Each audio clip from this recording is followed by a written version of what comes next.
Action movie star John's career and life hit rock bottom. He checked into an old apartment with his belongings, and the room he entered was locked. Security guard knocked on the door and lit a cigarette before entering. Knocking on the door before entering signifies that this room is not ordinary. John didn't pay much attention to these details and, after giving security guard some money, asked for his assistance.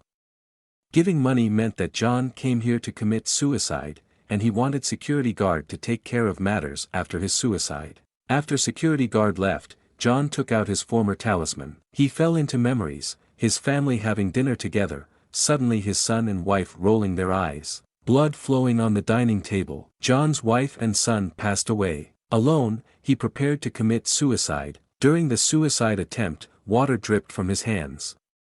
At that moment, the room started to shake, white cloth floated, and John was possessed by a ghost. When the ghost appeared, John struggled after being possessed, creating an extremely eerie scene. A Taoist priest with an ethereal aura appeared, cutting the rope. The Taoist priest extended his hand, recited an incantation, bit his finger, and pressed it against John's forehead. Taoist priests have cultivation, their blood can be used for spells. The mirror showed the ghost's agonizing appearance, and as the mirror shattered, John's eyes turned red, forcing the ghost out of his body. The ghost's resentment transformed into impurity and blocked at the throat, which John spat out entirely. Neighbors came to see what had happened. There were two individuals present, the kind-looking May and the gloomy man in black, Ron. Especially Ron, as John, who had survived the ordeal, sat on a stool reflecting on the past. Of the living, only John remained. At night, John noticed a woman always lingering outside his room. When he opened the door, the woman was terrified, and he turned to see a hanging woman in the room. John went down to the restaurant downstairs to find Anthony. Anthony, the Taoist priest, cooked a bowl of sticky rice for John with his unique skills, clean and hygienic. While having the meal, May approached, showing concern for John.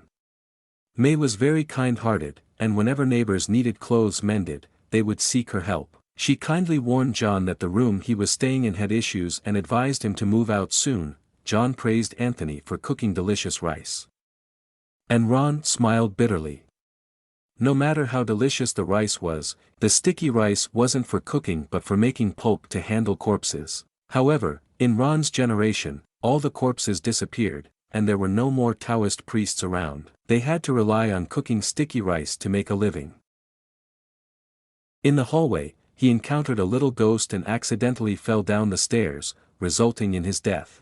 May sought the help of Ron, a specialist in occult practices, to bring Ronald back to life. Ron instructed May to practice corpse manipulation.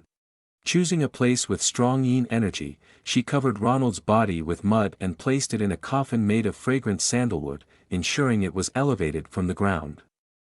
Instead of using chicken blood, representing yang energy, she used crow's blood, symbolizing yin energy.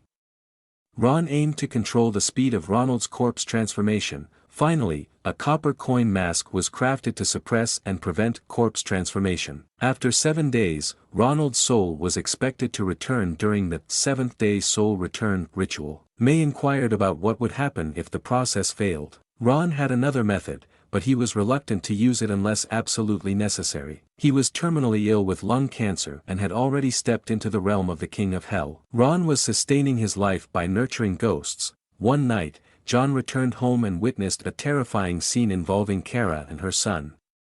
In the distance, 4 formidable Yin soldiers appeared, holding umbrellas and wearing high wooden clogs. The umbrellas were used to block Yang energy, and the Yin soldiers roamed in the mortal realm, neither touching the sky nor the ground due to wooden clogs. This ominous presence was not a random occurrence. They are after Ron.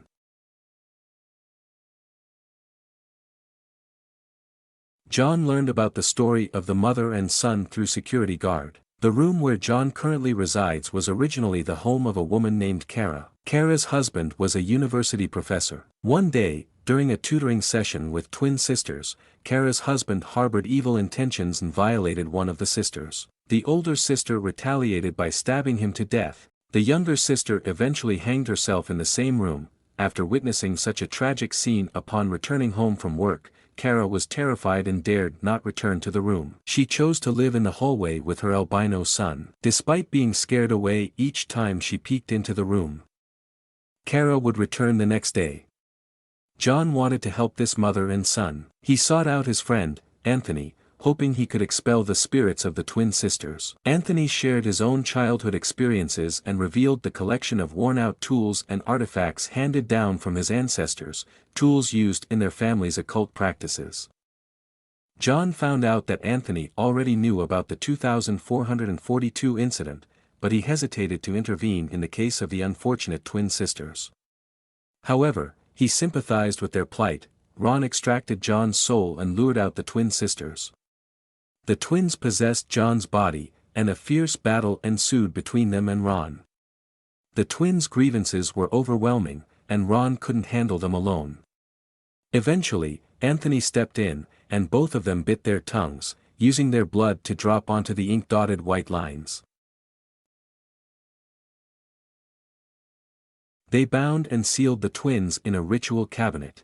After the conclusion, Anthony slapped Ron, condemning him for using such extreme and unrighteous methods. Anthony couldn't bear to send the spirits away and left the responsibility to Ron. However, Ron wasn't as benevolent, as he intended to use the twins to prolong his own life by having them enter the body of Ronald.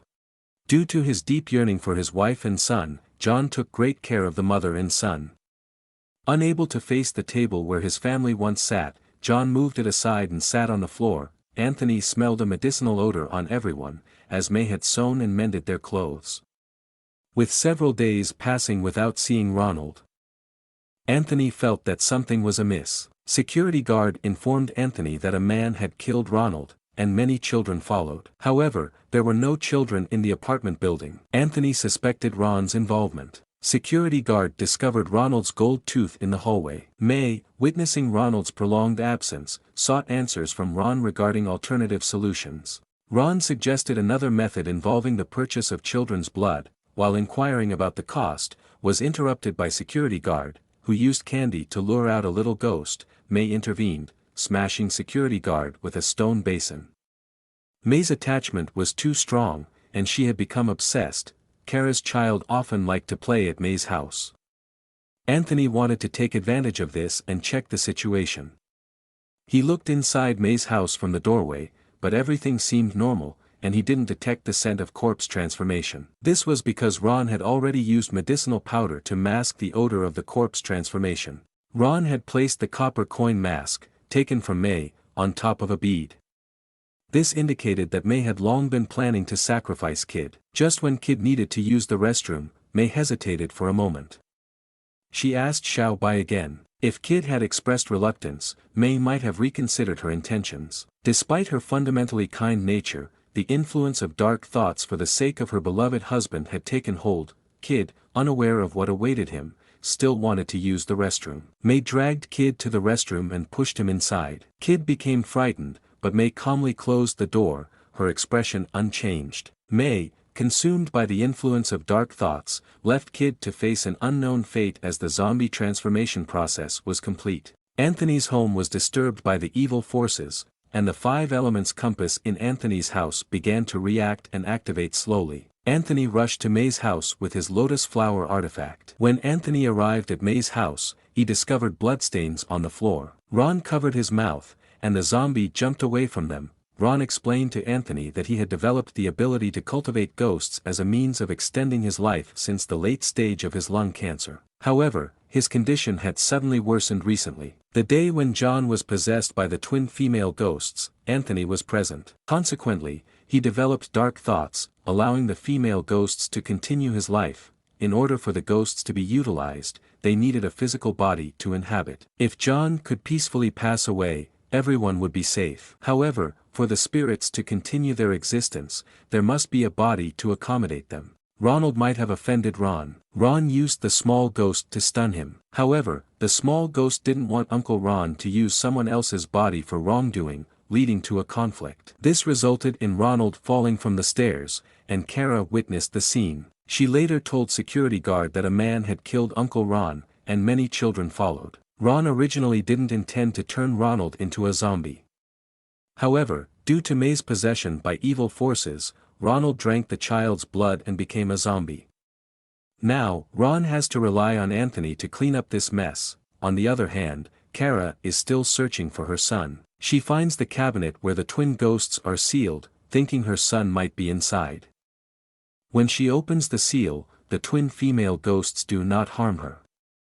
Anthony uses a compass to sense the evil presence growing. Meanwhile, Kara is still searching for her son, and May has succumbed to evil forces. The situation becomes more complex and horrifying. The zombie soared into the air, thrusting a steel pipe through John's body. John, realizing his imminent demise, wanted to ask Anthony to endure a little longer and end this calamity. Accepting his fate, Anthony bit his finger, inscribed a talisman for John to borrow power, and then went to lure the zombie into the 5 elements array. Anthony, using his blood as an ink substitute, wrote down the talisman to help John. Anthony instructed John to lead the zombie into the 5 elements array but warned that they had only the duration of a cigarette. If the time elapsed, John would be trapped inside the array. The zombie, attracted by the smell of the corpse oil, approached.